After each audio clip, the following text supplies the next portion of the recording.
বারান্দার ব্যালকনি সহ চারপাশে অন্তত 23টি চাক বসিয়ে একটি বাড়ি প্রায় দখলে নিয়েছে কয়েক লাখ মৌমাছি। এসব মৌমাছি বছরের ৮ মাস ধরে থাকে ভবনটিতে। বর্তমানে বাড়িটি এলাকায় মৌমাছির বাড়ি হিসেবে পরিচিত। দূর দূরান্ত থেকে কেউ মৌমাছি দেখতে, আবার কেউ বা ছবি তুলতে ছুটছেন বাড়িটিতে।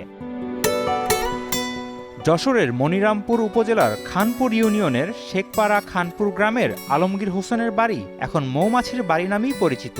তিনি সন্তানের মতোই লালন পালন করছেন মৌমাছির 23টি দলকে। পরিবারটির সঙ্গে মিলেমিশে একাকার হয়ে আছে কয়েক লাখ মৌমাছি।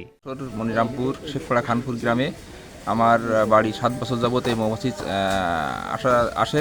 আমরা আছে এই মৌমাছি বন্ধু পোকা।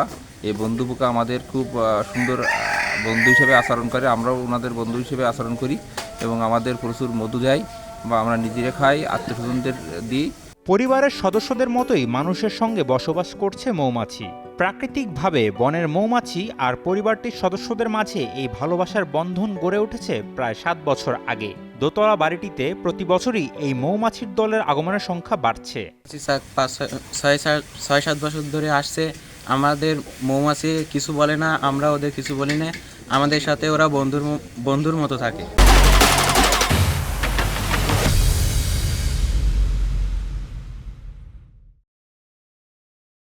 জানা যায় বছরের নভেম্বর থেকে জুন পর্যন্ত মৌমাছির দলগুলো বাড়িতে থাকে।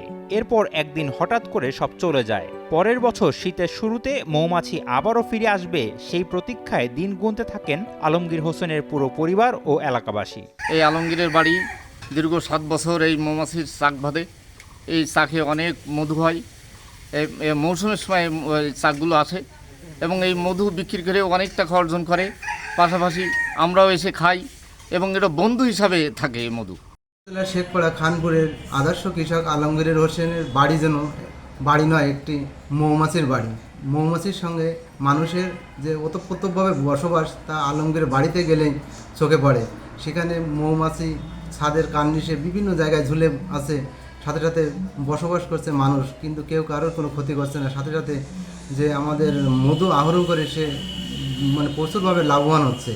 অতিথি পাখি যেমন শীত শেষে আপন ঠিকানায় ফেরে, তেমনি এই মৌমাছিগুলো নির্দিষ্ট সময় পর বাড়িতে ফিরে আসে। একসময় তারা অতিথি মৌমাছি ছিল, কিন্তু এখন তারা মনিরামপুরের আলমগীর হোসেনের বাড়ির সদস্য। তাদের নামেই পরিচিত মনিরামপুরের মৌমাছি বাড়ি। যশোর থেকে মোহাম্মদ বাবুল আক্তারের পাঠানো তথ্যচিত্রে ডেস্ক রিপোর্ট, শাহেদ আলম ফাহিম, কালের কণ্ঠ।